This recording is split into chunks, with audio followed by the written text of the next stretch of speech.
In this video, I will be teaching you how to properly drive in British Railway, as well as giving you some tips and tricks on how to earn coins faster. Let's get right into it. Upon first entering the game, you'll be asked to choose one of 3 trains to start driving. Your options are the Class 142 Pacer, Class 150 Sprinter and Class 230. We will be picking the Class 142 because I said so. Spawn in for your first route. I have decided to go from Merrion Siding to Leeton, a nice, short line with one stop to get us started. First, we must press O to turn on our engines. Once the engines are on, pay attention to this lever. We will go with the combined throttle and brake lever instead of the split one for now. As you may notice, unlike SCR, where you set a target speed and the game matches it, here you have direct control over the acceleration and braking. Think of it like driving a car. Set the notch on the throttle to maximum for the speediest acceleration. Congratulations, you're already moving. But wait, what's this? We are speeding? Apply the brakes to lower your speed. Unlike in SCR, you will actually be docked points for speeding in BR, so if you want to earn coins, the fastest, do not speed, do not skip stations, try your best not to overshoot platforms, and of course, SPADs and AWS will also have you fined. But wait, Kimmy, does this mean I have to be in the cab view to watch for the yellow speed warnings? No. Also, unlike in SCR, when you pass a speed warning, the speed limit will start flashing yellow with that new speed, so that you can notice it and slow down on time even if you're looking at the scenery. We are now approaching Merrion. As you approach the station, you'll see a new indicator replace the signal indicator on your UI. This indicator tells you how close you are to the stop marker if you apply full brakes.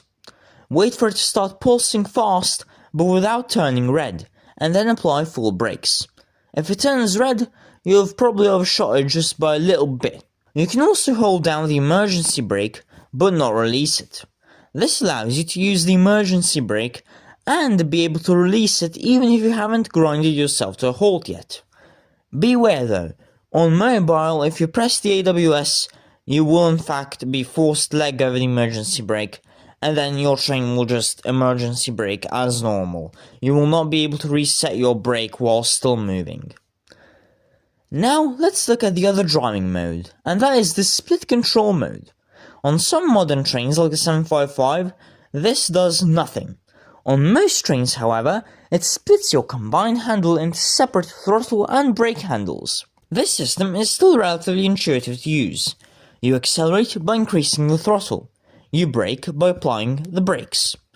Try not to use them at the same time, but it's not like there's a punishment for doing that.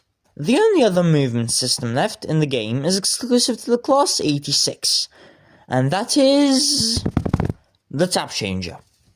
Your brake handle is still normal, however, you'll notice this big sort of notch thing. I don't know what else to call it. You move your position on the notch here, and that increases your throttle, which then increases your speed. It's definitely fairly confusing, and to be honest with you, even though I don't understand it fully. I just tend to raise the tap changer to the maximum value, and just make sure to lower the tap changer a bit earlier than my usual breaking point for stations. Before we move on to guarding, I just wanted to let you know how to properly grind coins in this game. The best operator for grinding is Intercity, however it's quite expensive. The second best is the shuttle. You can access this immediately if you pick the Class 230 for your noob train, however if you follow this tutorial and bought the 142 for the memes, you will have to buy either the 230 or the 153 with coins earned from regional services. In British Railway, the longer your route is in minutes, the more coins you'll get per minute driven. You must complete the entire route in order to receive all of the coins. However, you can still receive partial coins if you leave early. Speeding or skipping stations will reduce your score, which reduces your coins. Each operator pays out differently per minute driven, and this is represented by this big table that I just found on the wiki. I didn't even know it existed. As you may notice, the cheapest is ECS services, followed by regional, then semi-fast, then shuttle, and finally the best for grinding is intercity. The best grinding method to unlock everything as fast as possible, ignoring fun and just looking at coins, is to do the shuttle with the 230 from Fair to Brynmouth until you can unlock the class 90. Please do note, you will have to purchase the Mill Bridge line, Fair line and Brynmouth line first. After unlocking the class 90, make a 4-car unit with 2 locomotives for the fastest acceleration possible, and now do the slowest intercity, aka the one with the most stops, from Cuffley to Avonhill. Obviously, this isn't the most enjoyable method, but I would like to introduce to you the concept of no pain, no gain. And finally, because I have to keep this video a bit short, we have the guarding guide. To guard in British Railway, you press the guard button, find a train to guard, request to guard it, and wait to be accepted. Unlike in SCR, there's no specific punishment for breaking the rules. However, generally, you should stick to this procedure when closing doors. Once the signal is green or yellow, whistle and close the doors.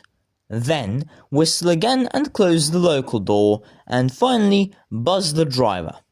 Guards also have to check tickets, and this is where BR's guarding gets a fair bit more complicated than SCR's guarding. There are several elements to a ticket. We have the ticket type, date the ticket is valid, class, starting station, destination, and railcard. Everything on the ticket must be in order. It's actually kind of like a game of papers, please. Smart cards are basically the alternative to paper tickets.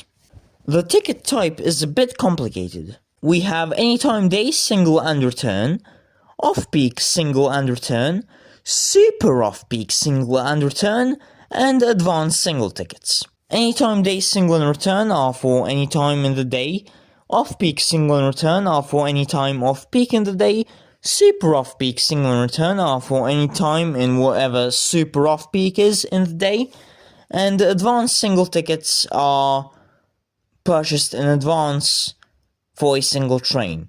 Makes sense, right? This is too much text to read, so here it is all on screen. Pause if you actually want to learn what each individual type is and when it is valid, because to be fair, not even I understand it properly. The date and class are self-explanatory.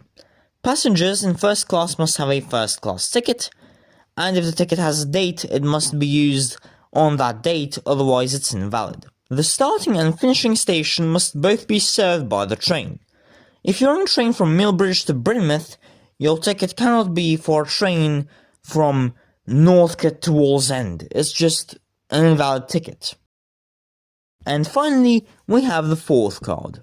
For this, you must ensure that number 1, the fourth card is not expired, and number 2, it matches the fourth card type on the ticket. There are several types of fourth cards, and their main purpose is just giving discounts. They are analogues to the IRL rail cards on British Railways. So yeah, that's the Papers, Please game of guarding in BR explained. You get 2 coins per ticket and 10 coins per stop. And with that, we are done. Thank you so much for watching. Big thanks to the channel members whose names you can see on screen. Join the Discord via the link in the description for emojis of Tobias snorting nose candy.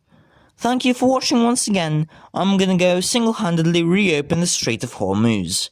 Goodbye.